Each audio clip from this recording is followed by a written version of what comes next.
Hello, everybody. Happy Wednesday. Okay, so a couple things before we get started on the notes for today. So first of all, I'm going to post the answer key for the comma rules worksheet from yesterday under yesterday's comma rules assignment. So you guys can go there, look at the answer key, and then feel free to make those corrections on that document using a different color to earn that extra credit. Okay, so just so you guys know, it'll be the answer key for the comma rules worksheet will be under the comma rules assignment from yesterday. Today, we are talking punctuation marks. So what I'm going to go through with you guys today is just a bunch of different punctuation marks and how we correctly utilize them. And I think this will be really helpful. Some of it's going to be review, but for the most part, you should be able to find some awesome new information to kind of help you out here. So we will go ahead and get started. So we're going to start by talking about apostrophe uses. Another thing I want to say is, so the Pear Deck notes are posted on Google Classroom. So if you guys want to go through the Pear Deck, there's actually a lot of interactive slides on this presentation. Feel free to pause and come back to this video while you guys go and write those answers on the Pear Deck. So we'll go ahead and get started. So apostrophe uses. There are two main uses that we have for apostrophes. So the first way that apostrophes are used is in a contraction, okay? And a contraction is just a word that's formed by combining two or more words. So for example, instead of saying I am sleepy, we could use the contraction I'm for I am. And there's a whole bunch of other different types of contractions. So I have a question here. What are some other contractions you can think of? You can feel free to go answer that. But some other ones are like don't, right? It's a contraction for do not. Wouldn't is a contraction for would not, and there's a whole bunch of other ones, right? So you guys are probably familiar with those, but that's the first way apostrophes are used. The second way that apostrophes are used is when we are changing words to their possessive form. So when we're changing them to possessives to show that they own something. So there's two rules that you guys have to know for when we use apostrophes with possessives. The first rule is when you have a singular noun and you want to make it possessive, you add apostrophe S after the word, even if it already ends in S, okay? If it's a singular noun, no matter how it ends, you have to add apostrophe S to make it possessive. So here would be an example of that. If we wanted to make the taco of Jones into a possessive, so it's Jones's taco. Since Jones is one person, even though Jones's name already ends in S, since it's one person, it's a singular noun that we're talking about, we still have to add an apostrophe S at the end of his name, even though there's already an S there. So it'd be Jones's taco. Okay, and this is the rule for absolutely anything, even if it ends in two S's, like the fish, a bass. Okay, so it's B-A-S-S. If you're talking about the bass's worm, it would be B-A-S-S apostrophe S worm, because it's a singular noun, and anytime you have a singular noun, just add apostrophe S. That is the very basic, very simple rule. So here's an example. How would you rewrite the fin of the shark using an apostrophe? Okay, so we want to show that the shark owns the fin, so it would be the shark apostrophe S, shark's fin. Okay, pretty straightforward. Okay, so the second rule with possessives is if you have a plural noun, so the noun is referring to more than one person or thing or place or whatever, then you just add an apostrophe after the S that's already there. So for example, if we're going to do the office belonging to the three lawyers, it would be the three lawyers' office. Okay, so lawyers already ends in S because we're referring to more than one. And since it's plural, we're talking about more than one, we just add the apostrophe after the S that's already there. So we would rewrite this, the answers of a number of contestants. Okay, we want to show that the contestants own the answers, so it would be contestants with just an apostrophe at the end, contestants' answers. Okay, some do not uses with apostrophes. Okay, do not confuse plural forms of nouns with possessives. So remember, plural forms of nouns, we just add an S to the end of a plural form of a noun, right? Like if we wanted to change, car to a plural, it would just be cars. We know that. Don't confuse that with the possessives, okay? Because plural nouns don't have an apostrophe. So if we're going to circle the possessives in this sentence and underline the plural, okay, the possessives, remember, have to have an apostrophe. So Lola's would be the possessive here, and it's showing ownership of the necklace. And then pearls and chips are just the plurals, right? We're talking about more than one pearl and more than one chip. I am sorry if you hear that coughing in the background. My dog is having a coughing attack. She has inflamed lungs, so that's what that is. It's really annoying. I apologize. It's annoying me. Okay, some other do nots. Do not use an apostrophe with possessive pronouns. So remember, pronouns already have their own possessive forms, so we never have to add apostrophes to them because they already have their own forms that show possession.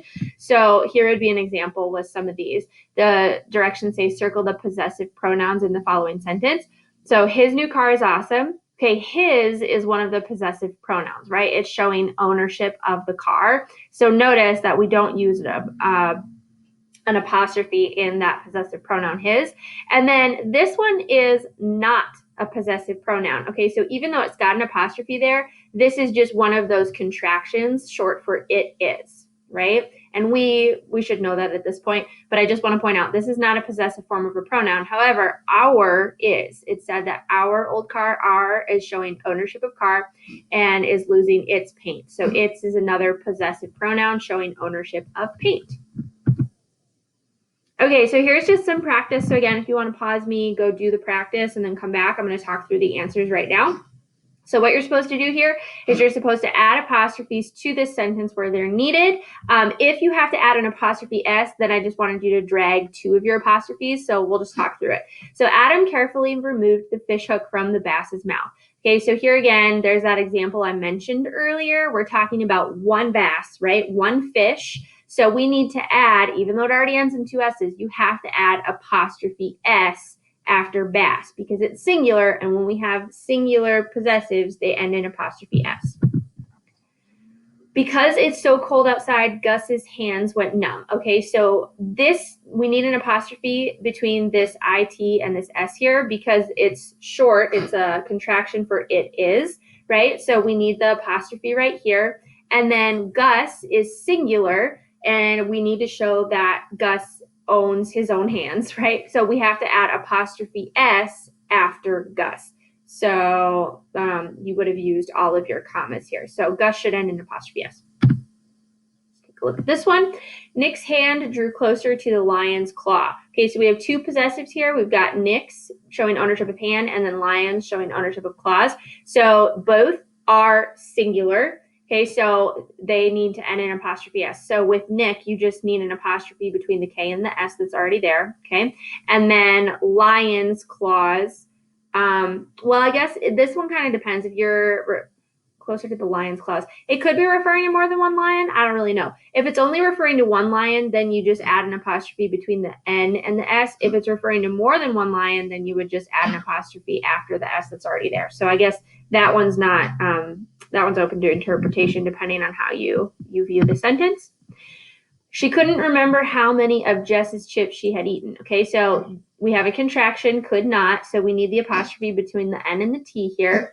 And then Jess is a possessive showing ownership of chips, and Jess is singular, so we have to add apostrophe S. Okay, because remember, with singulars, we add apostrophe S. So that would be that one. Beautiful. That's the end of that. Okay, and then we'll move on to quotation marks. The rest of these are going to be short. Apostrophes was the longest one. So quotation marks are used to set off exact words of a speaker or writer, right? We know this. So an example would be the little girl's mother said, it wasn't nice to fill up a sugar bowl with salt, right? We put quotation marks around the exact words that the little girl's mother is saying.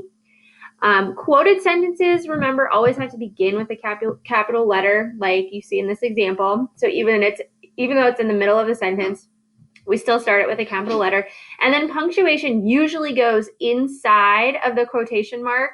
Okay, so like this end punctuation here, this period, usually goes inside. There are a few exceptions to the rule. One of the exceptions I don't mention, obviously, is when we have an in-text citation, then the punctuation goes at the end. But I'm going to talk about a couple exceptions to that rule, but typically the punctuation will go inside. So here are the exceptions. In a direct quotation, if a direct quotation is a question. So if like the quotation that you're quoting is a direct question from someone to somebody else, then you place the question mark inside of the quotation mark. So here's an example. Where are my red shoes? Asked Lana. So since this direct quote is a question, the question mark has to go inside of the quotation marks, okay?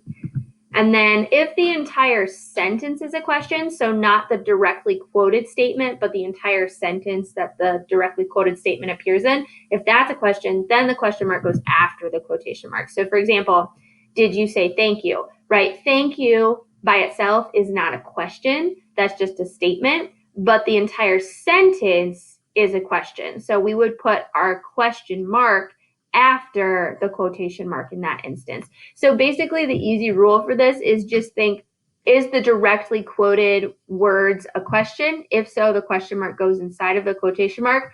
Or is the sentence a question? If so, the question mark goes outside of the quotation mark. Exclamation point kind of follows the exact same rule as a question mark. So an exclamation point goes within quotations like this, unless it applies to the whole sentence like this, and then it would go outside. So here would be an example. The kids shouted, let's go to the pool, right? So in the direct quote, the kids are the ones doing the shouting. Or when she said, and go away, the bar is hiding it. Or when, shoot, this is so inconvenient. Okay, I'm not gonna touch my thing. Or when she said, it's fake, I freaked out, right? She's not shouting, it's fake. The sentence itself is implying that the whole thing is like, I freaked out, right? That's what needs exclamation, which is why the exclamation is at the end of the sentence, not after the quote. All right. Okay, practice. So again, pause me, go try these, and then come back for the answers. Well, let's talk through these. So you're just supposed to add the question mark where it belongs in the sentence. So was it you that asked, where is the bathroom? Okay, so the entire sentence, this one's hard, okay, because the entire sentence is a question, but also the direct quote is a question. So this one, it would go at the end, okay? If the entire sentence is a question, that trumps the quote. Okay, so this one, you would put the quotation mark out. You would put the question mark outside of the quotation mark because the entire sentence as a whole is asking a question. Okay, even though the direct quote is still asking a question, so is the sentence. So we want to put the question mark here because then it kind of applies the question to both the sentence and the direct quote. That was tricky. All right, this one, she asked me, have you been to the new movie yet? So in this one, it's just the direct quote that is the question. So the question mark needs to go inside of the quotation mark because the sentence as a whole is not a question, right? The sentence as a whole is a statement, but the direct quote is a question, so the question mark should go right there. And on to more notes about question marks. So in a direct quotation, one sentence may be split into two parts. Okay, if this is the case, then commas have to be used to set off the quote from the rest of the sentence. So here would be an example of what I mean by that. So you can see the quote is here and the quote is here. So we have this said the TV chef kind of interrupting the full quote, which is fine. But when you have that, you've got to have commas on either side of this piece that's interrupting the quote. Okay, kind of like our rule for like interrupters. Even though technically this still flows with the sentence, we just offset whatever's interrupting the quote with commas like that, okay? Yeah. And then sometimes a direct quotation can be divided into separate sentences. So this is what this would look like. Okay, so if you have like a full sentence quotation and then you end it with, you know, so-and-so told so-and-so, whatever, like this one, I really hate my job, comma, Stan told his wife, period, you can have that, okay, and then you can pick up the quotation in the next sentence. That's fine, except when we're doing essays, right? When we're doing essays, you can never start a sentence with a quotation mark, but if you were writing a story, this is technically the correct punctuation for this set of quotes. And then sometimes, of course, you can have direct quotes that are more than one sentence, and obviously we know we can just carry on the full quote and then put the quotation marks at the end. You don't have to put quotation marks after the end of every quoted sentence, right? Okay, a couple other things. So titles of short works, and I've mentioned this in class before, like a lot, right? But just it's always good to remind you because I think we all forget this from time to time. But titles of short works, like short stories, article titles, song titles, poem titles, TV series episodes, book chapters, all of that have to be set off by quotation marks. Okay, if they're small titles, they're set off by quotation marks. So an example would be our teacher assigned the short story The Open Boat by Stephen Crane. Since The Open Boat is a short story, it's a short work, has to be in quotation marks. And then on the flip side, titles of longer works, like titles of books or magazines or newspapers, plays, movies, that kind of thing, they're always italicized. Okay, so just kind of remember that.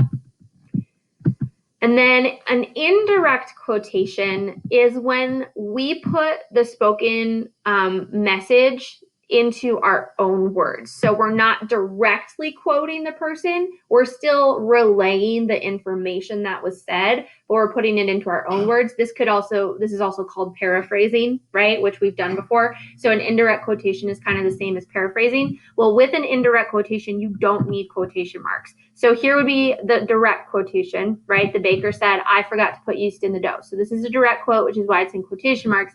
But if we kind of paraphrased what he said and reworded it to make it maybe flow with the sentence better, we don't need quotation marks. The baker said that he had forgotten to put yeast in the dough. Okay, since we reworded this I forgot to that he had forgotten, we don't need quotation marks around the rest of it unless you really want to, unless you want to show that he's directly saying that, but it's not, anything profound, so you wouldn't need direct quotation marks there.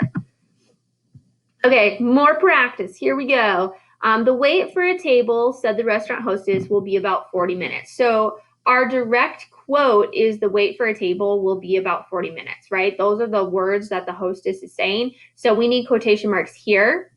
We need quotation marks here. Okay, remember it comes after the punctuation, before the interrupter. Okay, and then we need quotation marks here before will, and then after the period. Okay, remember, for the most part, punctuation goes inside of the quotation marks if it comes at the end.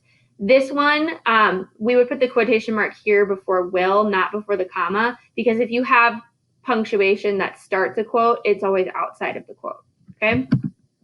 All right, let's look at this one. The title of a recent article in the New York Times is What Not to Eat. Okay, so New York Times is italicized because it's a large newspaper, right? But the article title is this, What Not to Eat. So we need quotation marks around the title because it's a smaller work, so you would need quotation mark here and a quotation mark after the period. Okay, remember, punctuation goes inside the quotation mark. Can I borrow your sweater? Sally asked her sister. Okay, so here is the direct quote. Can I borrow your sweater? And it is a question, so we obviously need quotation marks at the start. And then since the quote is a question, the question mark has to be inside of the quotation. So the second set of quotations should go after the question mark before Sally.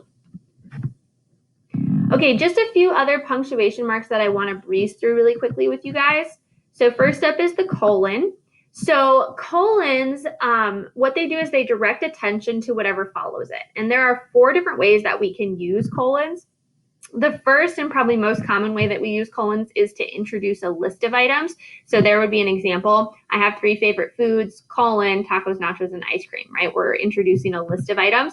The second way you can use colons is after a lead-in that is a complete sentence. And a lot of you kind of made this mistake in your essays. You wanted to do quotation, or not quotation marks, you wanted to do commas where there should have been a colon. So anytime you have a complete sentence as a lead-in, it has to be followed by a colon before the direct quote. So this would be an example of that. Atticus always gives the best advice in Harper Lee's novel To Kill a Mockingbird. That is a complete sentence for a lead-in, right? So we want colons before the direct quote. The third way that we can use a colon is to introduce an explanation of some kind. So an example of that would be Bert suddenly canceled his evening plans for a simple reason, colon, and then there's the explanation. His car was out of gas, right? And then the last way that you can use a colon is when you're composing a business letter, okay, so like a really professional formal letter, you need to use a colon after the opening address. So dear to whom it may concern, you use a colon for very formal letters like that instead of a comma. And that one, you will impress people if you remember that. Okay, so let's do some practice.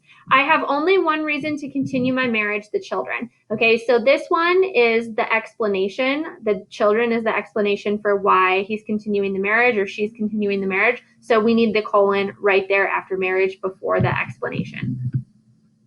The teacher's heavy bag contained only the essentials, books, exams, and handouts. Okay, and you can kind of hear where my pause was, but it's before a listing, so we need the colon after essentials before books because we're starting the listing of the items. St. Thomas Aquinas stated this, and then we've got the quote. Okay, so obviously it is a sentence leading into a quote, so we need a colon coming right before the direct quote. Next up is the semicolon. So the semicolon indicates that the reader should pause and can be used to do the following. Now, we've already talked about a lot of these uses, but it's good to just kind of reiterate them because it is important.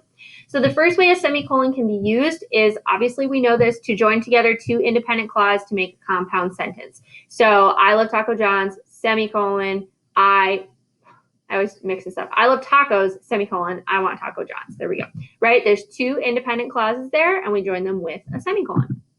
The second use of a semicolon is to join together two independent clauses with a conjunctive adverb and a comma. Okay, remember this is one of the three formulas for how to hook up two independent clauses. Okay, so we can have semicolon, conjunctive adverb, comma to join together our two independent clauses. And then the third way that you may not be super familiar or comfortable with doing is you can use a semicolon to separate items in a series if the items in the series themselves contain commas. Okay, so here would be an example. Driving down, I hate that this always pops up when I do this. Okay, driving down the Sunset Strip, we passed La Boutique, which sells women's clothing. Okay, so La Boutique, which sells women's clothing, is the first item in the series. Okay, you see we have that comma there that's explaining what La Boutique is. Okay, then we have the semicolon separating it from the second item in the series, which is the Friendly Cafe, comma, which serves 20 different kinds of coffee. And then we've got our second semicolon to separate the third item in the series, and Pet Palace, which sells snakes, parrots, and spiders. Okay, so since we have all of these commas in the sentence already, it would just get really confusing if we separated each item with a comma, so we use a semicolon instead. Okay, so practice. I love most domesticated animals, however, I do not like snakes. Okay, so we have two independent clauses, right? I love most domesticated animals, I do not like snakes. They're joined together by a conjunctive adverb and a comma, so we need a semicolon right before that, however, after animals. The fly ball seemed to hover over the crowd. One young fan finally caught it. So here we have two independent clauses, right? The fly ball seemed to hover over the crowd, and one young fan finally caught it. So we need a semicolon between those two independent clauses. So between crowd and one. Okay, next up, we've got the hyphen. So hyphens are used within a word or between two words, and there are two main uses for the hyphen. The first use is we use a hyphen to join together two or more words that act together to describe a noun. So if they're acting together as an adjective describing one noun, then you can hyphenate the words. So here would be an example. The sports car swerved around the slow-moving truck. Okay, so slow-moving is functioning as one adjective describing truck. So you would want to hyphenate those two words, slow and moving. The second way that you can use a hyphen is you want to hyphenate any number from 21 to 99. Okay, so if it's like a number that's got two parts and you want to hyphenate it. And if a fraction is written out, you want to hyphenate that as well, like 1/4 or 2/3. Okay, so here's some practice. Polls show that 2/3 of the voters would support higher taxes. So we obviously need a hyphen here, okay, because it's a fraction that's written out. So we need it between 2/3. That angry looking boss actually has a sweet personality. So angry looking is functioning as one adjective describing boss. So we need to hyphenate it. So there should be a hyphen between angry and looking. Oh, and next up, the dash. I love the dash. I think the dash is probably my second favorite punctuation mark. Semicolons are my first, but I think the dash is definitely a close second. So hyphens, remember, are used within or between individual words. Dashes are different in that they're used between parts of a sentence. And I should explain, they look different too. A lot of the times, we'll just use a hyphen as interchangeable with a dash, which isn't the biggest deal.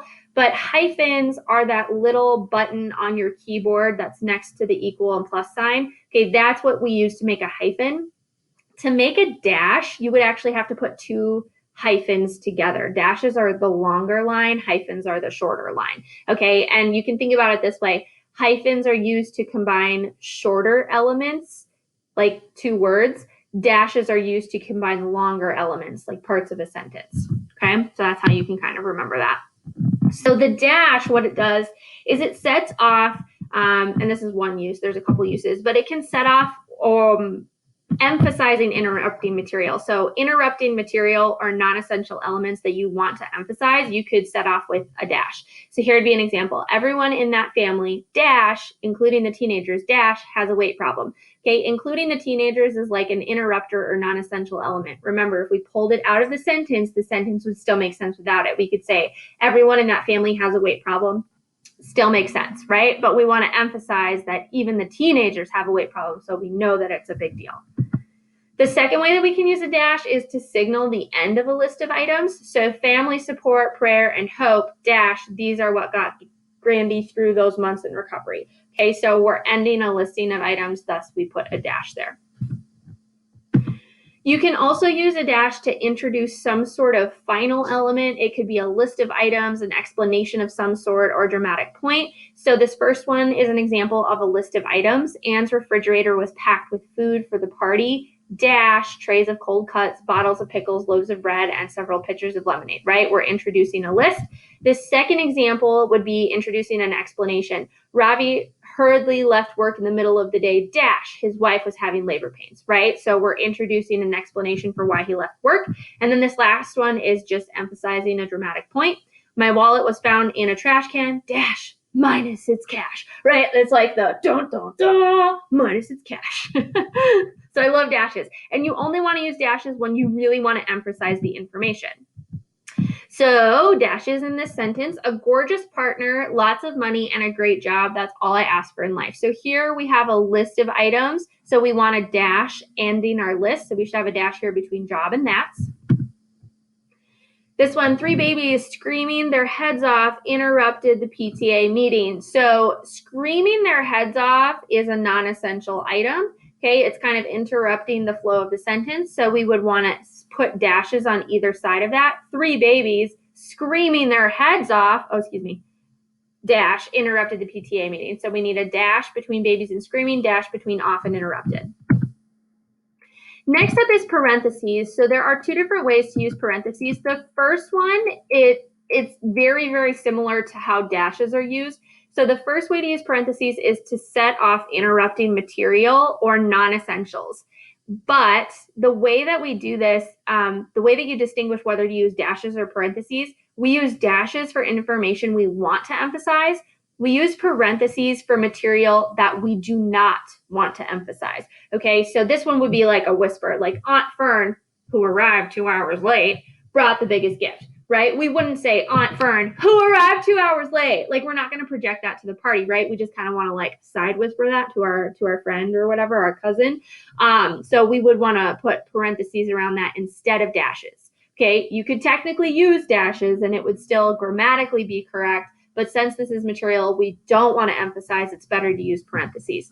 The second way that you can use parentheses is around numbers that introduce items in a list within a sentence. Okay, so like if you're saying like number 1, number 2, number 3, like that in a list of a sentence of some sort, then just put parentheses around the numbers. So I have that example there. Ron's work for the evening is as follows. 1, finish a history paper. 2, read a chapter in the science textbook. And 3, was a load of laundry. That is not grammatically correct. Finish, wash a load of laundry. I'm missing the H there. Okay, have to fix that. But you don't have to have those numbers there either. Like, it's pretty clear we could obviously remove those numbers and the sentence would still be perfectly fine. Again, it's just based on like personal preference as a writer. So just know that that is a totally acceptable way to use parentheses and numbers in a sentence as well. So here's some practice. The tree by our front door, a sycamore, is home to a family of robins. So a sycamore is kind of the interrupting non-essential material. We don't really want to emphasis. We don't want to shout from the rooftops like, hey, that tree's a sycamore. It's the coolest thing ever. Because like, it's just a sycamore, right? So we put parentheses around a sycamore. The Twice Around resale shop, it's at 5th and Maple, has a wonderful clothing bargain. So again, you can kind of hear it's at 5th and Maple is the interrupting material. So we want to put parentheses around it's at 5th and Maple. Now this is mixed practice, so you guys kind of have to spend some time looking at these to figure out what punctuation you should use because it's a mix of different punctuation. I'm trying to be tricky, really get you to think about it. So I really, really recommend don't let me give you the answers to this without you thinking them through first. So please pause me if you haven't done so already and go and try to do these on the Pear Deck and then come back because I'm going to talk through the answers right now. Okay, so this one, her mother and father started sobbing. They're a little dramatic when she arrived home from school. Okay, so you can kind of hear we've got another interrupter here. They're a little dramatic. And this one, you probably wouldn't want to shout from the rooftops. You probably don't want to emphasize this a lot. This one would be one of those like side whispers. So we'd want to put parentheses around they're a little dramatic. All the players' uniforms were muddy. It had been raining all day. Okay, here we have two independent clauses, right? All the players' uniforms were muddy. It had been raining all day. So we have to separate them with a semicolon. So you should have a semicolon right after muddy. Some of the best loved stories from our childhood are folk tales and fairy tales. So this one, we've got best loved. So it's one adjective describing stories. So you actually need a hyphen between best and loved. The runner has trained for months. Unfortunately, yesterday he broke his ankle. So here again, we've got two independent clauses. The runner has trained for months. Yesterday he broke his ankle. Unfortunately is the conjunctive adverb joining the two clauses together. So we need a semicolon right after months. Before you paint, gather the following things: paint, a palette, and brushes. Okay, so here we've got a listing of items. So you would want to put a colon here, or you could put a dash as well. And that's it. That's the end of my notes. Hip, hip, hooray, we made it. Okay, let me exit out of this. Let me make myself a little bigger. Just a couple other things. Okay, so let me see. Your worksheets for today. So you do have punctuation mark worksheets, quite a few of them posted for you on Google Classroom. Now, if we were in school, I was going to give you hard copies of these, and I didn't want to have to like put them all into Google Forms and all of that stuff. So here's what I want you to do. Option 1, with these worksheets, you can print them out if you have a printer at your house, and you can fill them out that way and then just take pictures of them and upload them to the assignment to like turn them in and show me that you completed them. Or option 2 is you can just make a Google document and type all of your answers for the worksheet on the Google document. Now, if you do that option, you don't have to type out the whole sentence. Okay, you can just type the word that comes before and after whatever punctuation you're inserting into the sentence. But just make sure that on that Google document, you're listing what section the answers are for, you're listing the numbers, all of that kind of stuff. So all of those worksheets have to be done and turned in to Google Classroom on that assignment tomorrow by 9 a.m. So that's your homework. And then I've got to end with my quote. So the quote for today comes from one of my favorite poets. His name is William Wordsworth. Unfortunately, we don't get to study him in our class because he is from England, and we do American literature, so he's not American, but he is beautiful. His work is very transcendentalist in nature, where he really believed that God could only be found in nature. And I love this quote. This quote is a lot about solitude, so it's kind of in line with the quote from Henry David Thoreau yesterday. But here it is. When from our better selves we have too long been parted, by the hurrying world and droop, sick of its business, of its pleasures tired, how gracious, how benign is solitude. And I just thought that that was so cool because our world is so fast paced, right? It's always constantly like go, go, go, go, go. And now all of a sudden it's stopped. And we're all being forced to kind of live these alternative lives that we're not used to in solitude. And it's just so slow and so much slower than we're used to.